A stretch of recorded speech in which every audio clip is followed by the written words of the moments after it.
आज FMS 2 में हम फैसिलिटी मैनेजमेंट सेफ्टी की जो क्लास है उसमें सेकंड स्टैंडर्ड में बात करेंगे कि जो ऑर्गेनाइजेशन है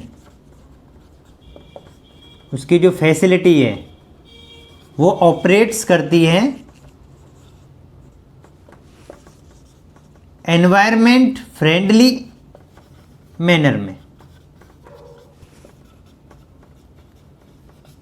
तो इससे क्या समझ में आ रहा है कि ऑर्गेनाइजेशन जो ऑपरेट करेगी यानी कि हमारी हॉस्पिटल की इंफ्रास्ट्रक्चर बिल्डिंग जो है वो एनवायरनमेंट फ्रेंडली होना चाहिए। इस चीज़ का इस स्टैंडर्ड में बात होती है। तो इसके लिए सबसे पहली रिक्वायरमेंट क्या है कि हमारे पास जो स्पेस हो वो स्पेस एडिक्वेट होना चाहिए। अब एडिक्वेट स्पेस से क्या मतलब है, तो जैसे हमारा एक्सरे बनाना है, हमको CT स्कैन बनाना है, तो AERB की गाइडलाइंस अवेलेबल हैं। वो बताते हैं कि कितना एरिया उसका होना चाहिए। जहाँ पर भी लीगल रिक्वायरमेंट्स हैं वहाँ पर आपको लीगल एस्पेक्ट्स को ध्यान में रखना है। सबसे बढ़िया होता है हमारा NBC की guidelines, national building code. National building code की गाइडलाइंस देख के आप बना सकते हैं कि कितनी आपकी स्टेयर्स की विड्थ होनी चाहिए आपका, राइट, कितना आपका स्पेस होना चाहिए एरिया वाइज। इसके अलावा हेल्थ केयर में भी गवर्नमेंट की गाइडलाइंस हैं कि आपके ICU का कितना एरिया होना चाहिए, पर बेड कितना आपका स्क्वायर फीट एरिया होना चाहिए। बहुत सारी गाइडलाइंस अवेलेबल हैं। सो ईजिली आप वो फॉलो करके अपने हॉस्पिटल का इंफ्रास्ट्रक्चर बना सकते हैं। अब जब इंफ्रास्ट्रक्चर बना रहे हैं तो इसकी प्रॉपर ड्राइंग्स भी होंगी। तो इसको कौन मेंटेन करेगा, तो जो भी आपका फैसिलिटी सेफ्टी ऑफिसर है या आपका फैसिलिटी डायरेक्टर है या आपका मेंटेनेंस हेड है, जो भी आपने डेजिग्नेटेड पर्सन रखा है आपके हॉस्पिटल के ओवरऑल फैसिलिटीज को देखने के लिए, उसके पास अप टू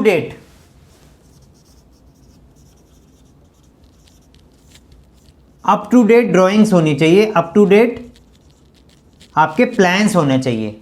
वो क्या क्या ड्राइंग्स होना चाहिए वो हम डिस्कस कर लेते हैं।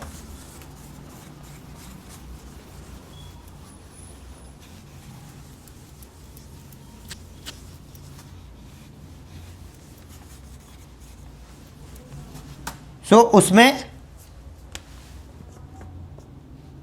आपका फ्लोर वाइज आपकी ड्राइंग्स किस जगह क्या है, साइट मैप होगा सबसे पहले आपका, ठीक है। उसके अलावा फ्लोर वाइज ड्राइंग्स होंगी। फायर एस्केप रूट जो है वो भी आपका फ्लोर वाइज होगा, ठीक है। हर फ्लोर पे फायर का एस्केप रूट क्या है, फायर एग्जिट प्लान क्या है, जिसको हम प्लान भी बोलते हैं, वो आपका डिफाइंड होगा, वो उसकी ड्राइंग होगी। इसके अलावा आपका civil, electrical, plumbing, HVAC, piped medical gas, इन सब की भी ड्राइंग्स अवेलेबल होना चाहिए। क्लियर है। तो आपने देखा होगा जैसे जो साइड मैप होता है उसमें पूरा मार्किंग होती है कि ये फायर एग्जिट साइनेज है, यहाँ पर पाइप्स हैं, यहाँ से आपकी टेलीफोन की वायर जा रही हैं। तो इलेक्ट्रिकल में आप टेलीफोन भी ऐड कर सकते हैं, इलेक्ट्रिकल वाले में ऐड हो जाता है। सिविल इंजीनियरिंग के पार्ट, प्लम्बिंग, HVAC जो आपका AHU लगता है, उसके लिए कहाँ से आपकी डक्ट जा रही हैं। मेडिकल गैस जो आपकी ऑक्सीजन का, नाइट्रस का या वैक्यूम का जो भी आपने सप्लाई के लिए पाइपलाइंस बनाई हुई हैं, उसकी क्या ड्राइंग्स हैं, वो सब site layout, site plan plus including these things must be available, आपके पास होना चाहिए। अगर आपके पास नहीं है, आपका हॉस्पिटल ने अभी तक इस चीज़ पे ध्यान नहीं दिया गया है, तो आपको बनवा लेना चाहिए, क्योंकि कभी भी इस चीज़ को कोई भी ऑडिटर आपसे पूछ सकता है, मांग सकता है कि आप अपना फ्लोर प्लान, साइट प्लान दिखाइए और उसमें फायर एस्केप रूट का प्लान और ये plumbing, electrical, HVAC, medical gas, इन सारी चीज़ों को आपसे पूछ सकता है। इसके अलावा आपके पास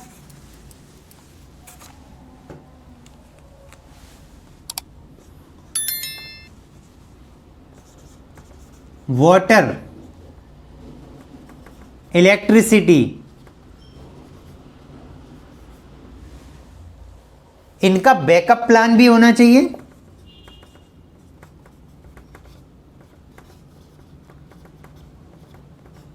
एक तो बैकअप प्लान होना चाहिए, यानी कि आपको पानी की कितनी खपत है डेली बेसिस पे, इसका आपको कैलकुलेशन करते रहना चाहिए। इलेक्ट्रिसिटी आपके यहाँ कितनी यूज हो जाती है, इसका आपको कैलकुलेशन करते रहना चाहिए।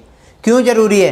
क्योंकि उसी के बेसिस पे जो आप बैकअप प्लान बनाएंगे, मान लीजिए आपको DG सेट रखना है, आपके पास UPS हो सकता है बैकअप में, सोलर एनर्जी हो सकती है आपके पास, या कोई अदर सोर्सेज हो सकते हैं बैकअप के लिए, इलेक्ट्रिसिटी के लिए। तो वो आप कैसे प्लान करेंगे? कितने केवी का जनरेटर चाहिए, कितना UPS चाहिए, सोलर पावर है तो कितना पावर से मेरा सफिशिएंट काम चल जाएगा, क्योंकि मेरा पावर कट कितना होता है, कितना मेरे को जनरली रिक्वायरमेंट होती है, तो वो आप कुछ टाइम का डेटा लेके उसके हिसाब से प्लानिंग कर सकते हैं। और अगर अभी तक आपके यहाँ DG सेट लगा हुआ है लेकिन आपने प्लानिंग नहीं की है तो अब कर लीजिए, क्योंकि अगर आपके DG सेट में कैपेसिटी उतनी नहीं, मतलब आप जो उसके लिए जो डीजल मंगा के रखते हैं, फ्यूल मंगा के रखते हैं, वो आपको कितना रखना है ये भी तो इसी के बेसिस पर डिसाइड होगा कि हमारे यहाँ खपत कितनी है डेली बेसिस पे। अगर बहुत ज़्यादा रिक्वायरमेंट होती है तो इसके लिए भी नॉर्म्स हैं अगेन कि कितना आप डीजल स्टोर कर सकते हो। जनरली इतनी ज़रूरत होती नहीं है क्योंकि आजकल पावर कट बहुत कम होता है, लेकिन आपको बैकअप प्लान तो बनाना ही पड़ेगा। तो इसके बेसिस पे आपका सेम वे वाटर के लिए, वाटर के लिए क्या है, आपका अल्टरनेट सोर्स हो सकता है, आप टैंक मंगाते हो, तो टैंक मंगाएंगे जहां से भी आपको उसके साथ एग्रीमेंट करना पड़ेगा। आप हो सकता है एक्स्ट्रा टैंक रखते हो कुछ इमरजेंसी यूज के लिए, आप हो सकता है बोरवेल यूज करें, वाटर सप्लाई के अलावा बोरवेल या वेल यूज करें। जो भी आपका अल्टरनेट सोर्स ऑफ वाटर है, इसको हम अल्टरनेट सोर्स भी बोलते हैं,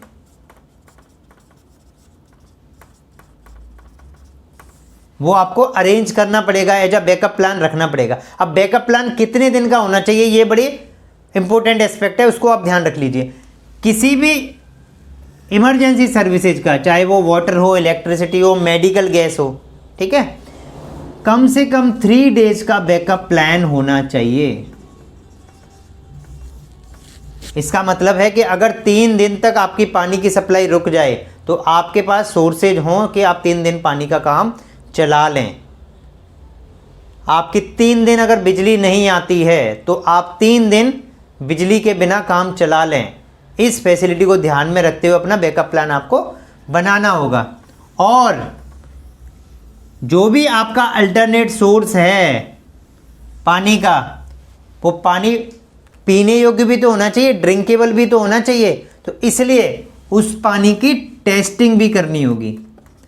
अगर उस अल्टरनेट सोर्स को आप रेगुलर यूज करते रहते हैं, जैसे जनरली आपके यहाँ पानी की सप्लाई बीच बीच में बंद ही होती रहती है, आप बीच बीच में अल्टरनेट सोर्सेज को, चाहे अपने एक्स्ट्रा टैंक रखे हैं, चाहे आप वाटर टैंक मंगाते हैं कहीं से, चाहे आप बोरवेल यूज करते हैं या वेल यूज करते हैं, आपको उस अल्टरनेट सोर्स को टेस्ट करते रहना पड़ेगा। एक फ्रिक्वेंसी बनानी पड़ेगी, क्वार्टरली मान लीजिए फ्रिक्वेंसी आपने बना ली और उसको टेस्ट कराते रहना पड़ेगा।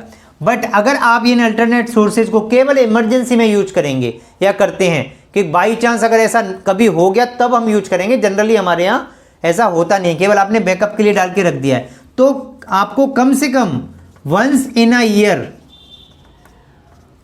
उस वाटर की अल्टरनेट सोर्स की भी टेस्टिंग करानी पड़ेगी। और उस टेस्टिंग में ये नहीं कि आपने केवल वाटर कल्चर करा दिया, सारे पैरामीटर TDS, pH लेवल सब कुछ देखना पड़ेगा। तो कोई भी NABL अप्रूव्ड लैब हो जो वाटर का टेस्टिंग करते हो आप वहां से कराएंगे तो वो बिल्कुल आपकी मान्य हो जाएगी।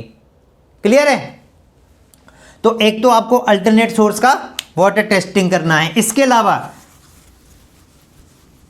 जो आपका नॉर्मल वाटर जो आप रेगुलर यूज करते हैं उसकी भी टेस्टिंग करनी है।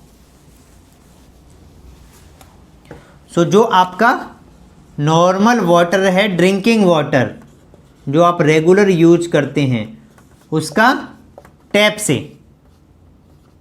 अलग अलग टैप से आप उसकी भी फ्रिक्वेंसी बना सकते हैं कि आज हमने ग्राउंड फ्लोर्स के ड्रिंकिंग वाटर वाले टैंक से ले लिया, कल हम फर्स्ट फ्लोर से लेंगे, परसों हम यहाँ से लेंगे। आप उसकी एक फ्रिक्वेंसी बना सकते हैं, हर महीने आपको टेस्ट कराना है उसका।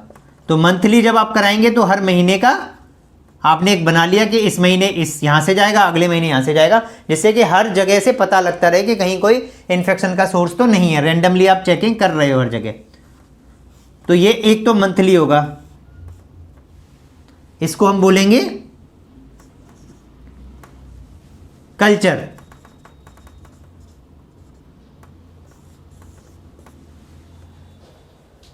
ठीक है। दूसरा आपको ड्रिंकिंग वाटर का बायोकेमिकल एनालिसिस भी कराना है।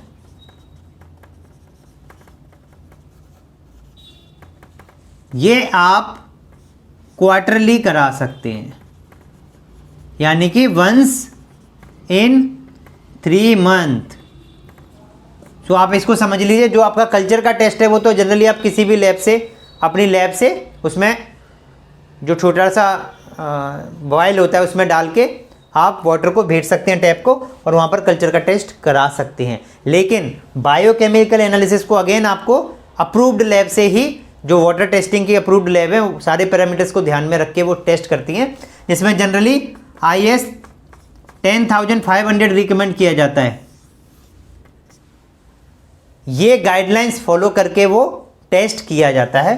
तो वो आपको अप्रूव्ड किसी भी लेबोरेटरी से टेस्ट कराना होगा। अगर आपके पास डायलिसिस फैसिलिटी भी है तो जो डायलिसिस का RO वाटर होगा उसको आपको, जो डायलिसिस का मशीन का इनलेट है, वहां से वाटर लेके महीने, अगेन यहां डायलिसिस है तो उसका भी आपका मंथली होगा, और उसमें आप मेनली क्या देखना होता है, एंडोटॉक्सिन लेवल।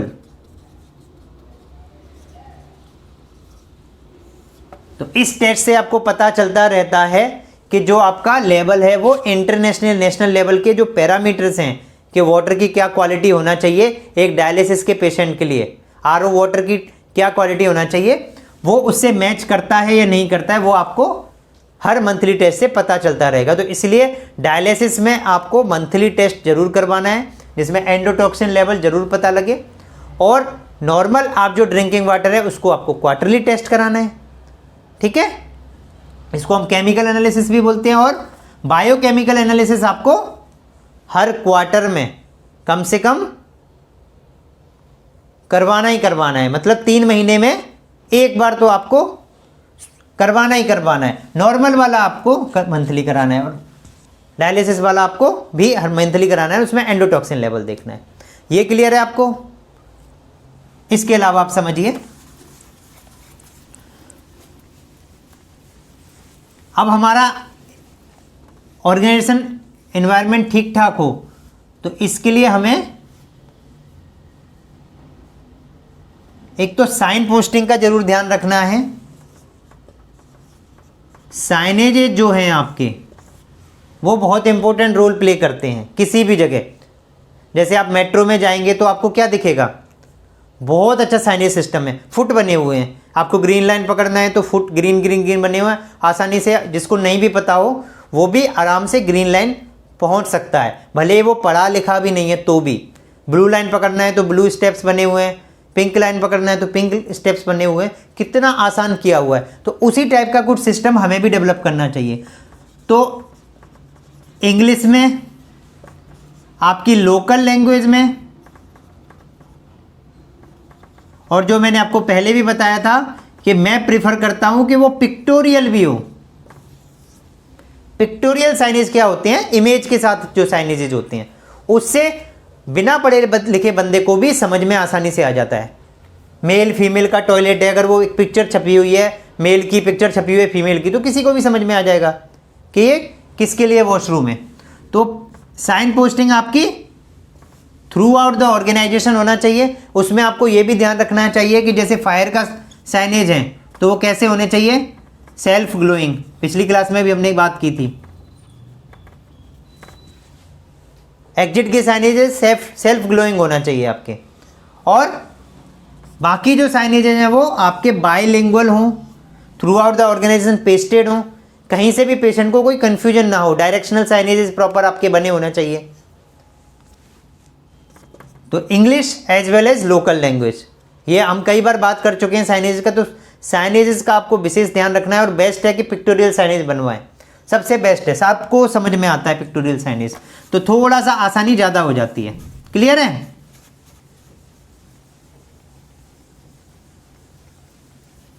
अब हम बात करते हैं हमारा एनवायरमेंट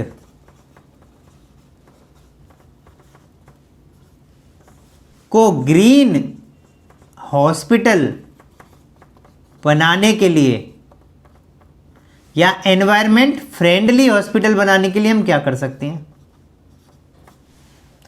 तो उसके लिए हम क्या कर सकते हैं, ऐसा हॉस्पिटल बनाएं जिसमें कि नेचुरल लाइट के सोर्सेज ज़्यादा हों, यानी कि विंडोज़ ज़्यादा हो, नेचुरल लाइट जहाँ से ज़्यादा आती हो, एनर्जी एफिशिएंट लाइटिंग हो। एनर्जी एफिशिएंट लाइटिंग का मतलब क्या है, कम बिजली की खपत होती हो, इस टाइप का लाइटिंग सिस्टम हो आपका। और एनवायरनमेंट भी ध्यान में रखना है, जैसे मरकरी फ्री आपका हॉस्पिटल हो। जैसे आपकी CFL आती है, उसमें मरकरी आती है, तो CFL की जगह आप क्या लगाएं, LED। लाइट भी अच्छा होगा, प्रकाश भी अच्छा होगा, और मरकरी भी नहीं होगी। तो इस टाइप की चीज़ों का ध्यान रखना है। वाटर हार्वेस्टिंग कर सकते हैं आप। तो अगर आप वाटर हार्वेस्टिंग करते हैं तो ये भी आपके ग्रीन हॉस्पिटल की कैटेगरी में आते हैं। सोलर पैनल इंस्टॉल कीजिए। STP ETP लगाइए।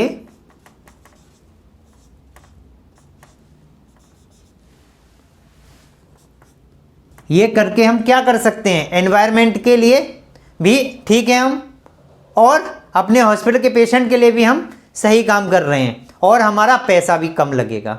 एक तो पैसे कम लगने वाले हैं, एनवायरनमेंट को हम और ज़्यादा दूषित नहीं करेंगे, एनवायरनमेंट फ्रेंडली काम करेंगे, तो हम ग्रीन हॉस्पिटल की कैटेगरी में आएंगे।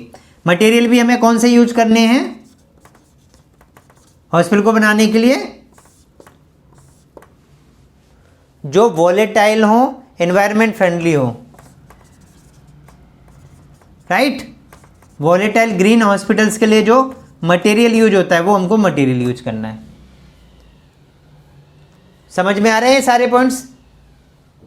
वाटर हार्वेस्टिंग करते हैं हम, जैसे जो बारिश का पानी आता है वो इकट्ठा हो जाता है। सोलर पैनल हम यूज कर सकते हैं। STP आप समझते होंगे, सीवेज ट्रीटमेंट प्लांट। ETP होता है एफ्लुएंट ट्रीटमेंट प्लांट। ये क्या होता है, ये हमारे सीवेज सिस्टम से, जहाँ से सारा वाटर निकलता है, उससे कनेक्टेड होते हैं। तो मेनली जो ETP है वो आपके लैब या आपकी लॉन्ड्री से कनेक्टेड होता है। उसके बाद STP आपके थ्रू आउट हॉस्पिटल के सारे एरिया से कनेक्टेड होता है। तो इसका काम क्या होता है, आपके जो वाटर है उसको मेन आपका जो ड्रेन है उस ड्रेनेज सिस्टम से मिलने से पहले उस वाटर को फिल्टर करते हैं, ये क्लीन करते हैं। क्योंकि हॉस्पिटल में किस टाइप का वाटर होता है, इन्फेक्टेड वाटर होता है, तो उसको क्लीन करने का काम होता है। और इस वाटर को से आप और क्या फ़ायदा कर सकते हैं, इसको आप रीयूज कर सकते हैं। सो एनवायरनमेंट फ्रेंडली में और क्या बात होती है, एनवायरनमेंट फ्रेंडली का मतलब है आप रिड्यूस तो करें कॉस्ट को, रीयूज करें आइटम्स को, ठीक है। सो रीयूज कैसे करेंगे आप इस वाटर को आपके पेड़ पौधों में पानी देने के लिए यूज कर सकते हैं, आप फ्लश में यूज कर सकते हैं, टॉयलेट्स के जो फ्लश हैं उसमें आप यूज कर सकते हैं। तो इस टाइप एसटीपी का वाटर आप देखेंगे कई जगह आप जाएंगे जहाँ पर एसटीपी लगाओ तो इस तरीके से यूज किया जाता है। तो वाटर वेस्ट भी नहीं होता, काम में भी आ जाता है और आप एनवायरनमेंट को भी पॉल्यूट नहीं कर रहे हो, ये भी एक बेनिफिट हो जाता है। क्लियर है?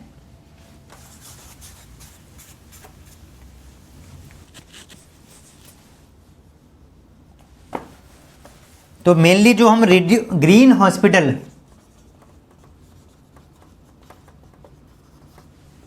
जिसको हम बोलते हैं वो एक तरीके से एनवायरनमेंट फ्रेंडली हॉस्पिटल होते हैं, इसको हम ग्रीन हॉस्पिटल कहते हैं, जिसमें हम ये भी ध्यान रखते हैं कि कोई प्लास्टिक वेस्ट जनरेट ना हो, यानी कि प्लास्टिक को भी हम ज़्यादा यूज नहीं करते हैं, उसको रिड्यूस करते हैं प्लास्टिक के वेस्ट को भी।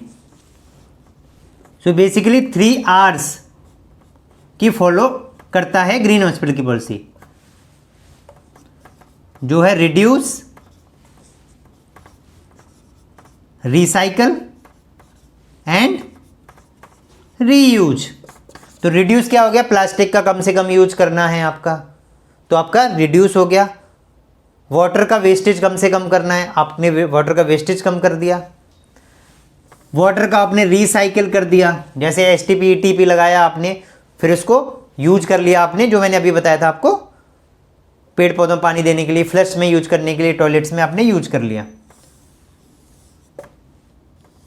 रिसाइकिल और रीयूज, जो भी आइटम्स आपके ग्रीन हॉस्पिटल की कैटेगरी में आते हैं उसको आप रीयूज भी कर रहे हैं। तो रिसाइकिल रीयूज करके आप एनवायरनमेंट को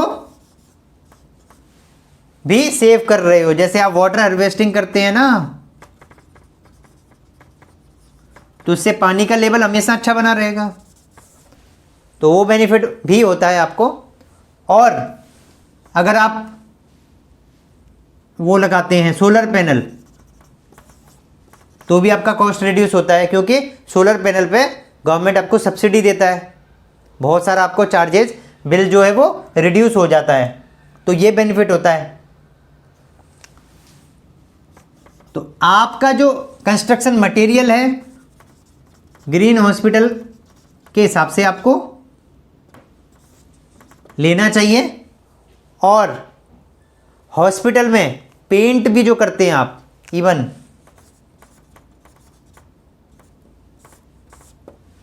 वो आपका वॉलेटाइल पेंट हो, एनवायरनमेंट फ्रेंडली पेंट होना चाहिए।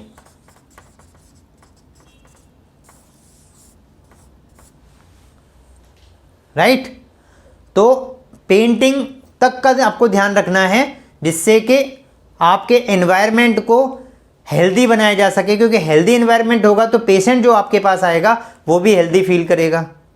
और अगर आपका हॉस्पिटल ऐसा लगेगा कि कहीं मुझे कमरे में बंद कर दिया गया है जहाँ पर मुझे घुटन हो रही है, ना पेंटिंग अच्छा है, ना आपका एनवायरनमेंट अच्छा है, मतलब कि नेचुरल लाइट नहीं आती, तो उसको घुटन महसूस होगी।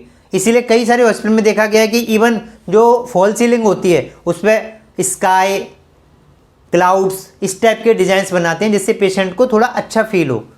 तो उस टाइप के भी दिमाग में आप चीज़ें रख सकते हैं। जैसे बच्चे का रूम होता है तो वहाँ पर पेंटिंग किट्स की, कार्टून्स वगैरह इस टाइप की चीज़ें बना देते हैं, तो ये भी आपके एनवायरनमेंट में बहुत फ़ायदा करती हैं, क्योंकि जो पेशेंट आने वाला है वो किस टाइप का मेंटालिटी लेके आ रहा है, किस टाइप की उसकी साइकोलॉजी, अगर उसको दिमाग में रख के आप रूम डिज़ाइन करते हैं कि एक अगर ओल्ड एज का पेशेंट है, अगर आप criteria category wise vulnerable patients के रूम अलग अलग बनाते हैं, तो उसके लिए भी आप आजकल बहुत सारी चीज़ें अवेलेबल हो गई हैं।